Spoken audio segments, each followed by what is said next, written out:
Hello and welcome back. This is Bob Proctor again. You know, we had tremendous feedback from that last short video that we shared with you. And I mentioned on that video that I was going to show you something about a program in here. It's actually called a paradigm. Now, paradigm is sort of a buzzword of the age that we're living in. And when I first started to study this material, I never heard of paradigm. I did hear of conditioning. I heard something about conscious and subconscious mind, but I never really understood it. You know, Napoleon Hill wrote an entire chapter on the subconscious mind, and it's written very, very well. But you know, you could read it and still not properly understand it. I had a great mentor one time said, you don't understand anything until you can explain it to someone else so that they understand it.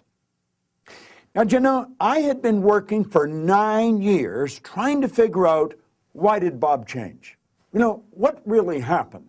Why did the big change take place in my mind? You remember I told you I went from about $4,000 a year to, in a relatively short period of time, to over $1 million a year. And I was not that bright, believe me. I never got good grades when I was in school, and I never stayed there very long.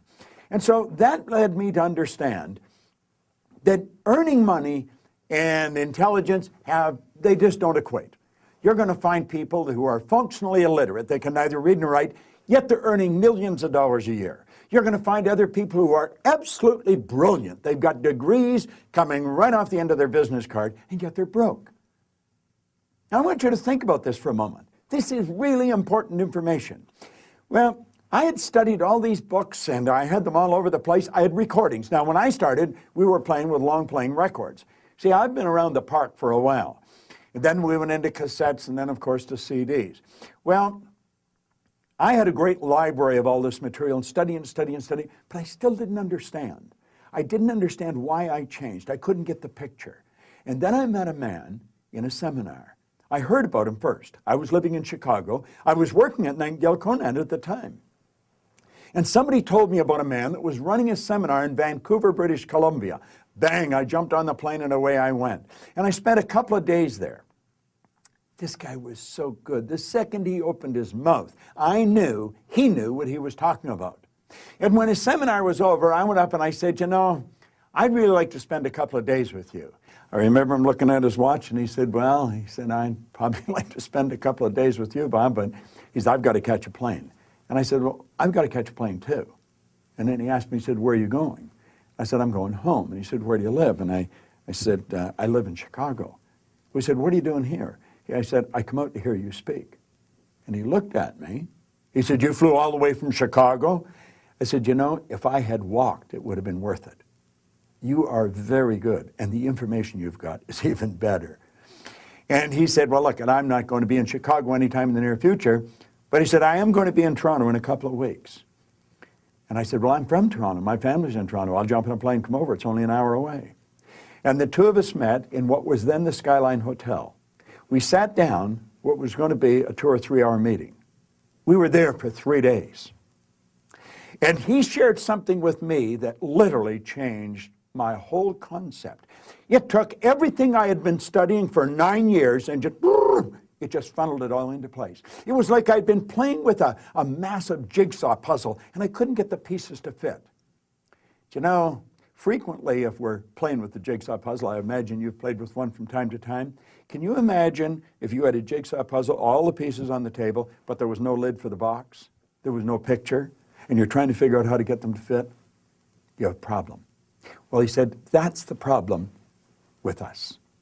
He said, we have a mind. It's a marvelous mind. In fact, Dr. J.B. Rhine, who was down at Duke University, probably one of the foremost authorities in the area of the mind, he said the mind is the greatest power in all of creation. James Allen, in a little book, As Man Thinketh, he said mind is the master power that molds and makes, and man is mind. And evermore he takes the tool of thought and shaping what he wills, brings forth 1,000 joys or 1,000 ills. He thinks in secret, and it comes to pass. His environment is but his looking glass. Now he said, Bob, you think simultaneously on 3 planes of understanding. I said, yeah, I know that. He says, you don't know that. He said, if you know that, you wouldn't be asking the questions that you're asking. And then he smiled. See, what he did, he wanted to get my attention. He said, you're a spiritual being, you have an intellect, and you live in a physical body. You're a triune being. You live simultaneously in 3 planes of understanding. Now, what you've got to understand is how to get those parts of you all lined up. Do you know that's called integrity? When your thoughts, feelings, and actions are all in sync. You say, well, isn't everybody like that? No. A lot of people are thinking one thing, feel another, and then doing another. There's no coordination. It's not lined up inside. Why? Because we're not taught how to line it up. Do you know there's a psychiatrist in Florida? If you went to my website, you go to bobproctor.com and wander around, you'll find it somewhere. His name's Dr. John Mike. He's a leading psychiatrist, child psychiatrist. He said, I taught him more about the mind in 1 year than he had learned in 4 years of medical school and 5 years of psychiatric training. His wife, Susan, is also a psychiatrist. They were blown away when I shared with them what I'm about to share with you. Now, the man told me, he said, listen, there was a doctor in San Antonio, Texas in 1934, Dr. Thurman Fleet. And he said he was very into the healing arts. He was into the holistic health. He wanted to heal the whole person. And he said, you know, we've been treating people physically, but he said when you treat them physically, you're treating a symptom, you're not treating the cause of the problem. We do that with our balance sheets. We're trying to change our finances when we're not treating the cause of our finances. I looked at him, I said, what do you mean? Well, he said, you lack money, you're trying to change your income. You don't change your income by changing your income. You change your income by changing something inside. Your income is an expression of what's going on inside. Just the same as there's disease in the body, it originates in the mind. Now, he said the problem is no one's ever seen the mind. The mind is not a thing. Mind is an activity. Now, most people, when you talk about the mind, they think about the brain. But the brain is not the mind any more than the fingernail is. You see, brain is an electronic switching station. As you activate brain cells, you alter the vibratory rate of part or all of your body. And as we activate the brain cells, we change our vibration and we change what we attract. But that's another story.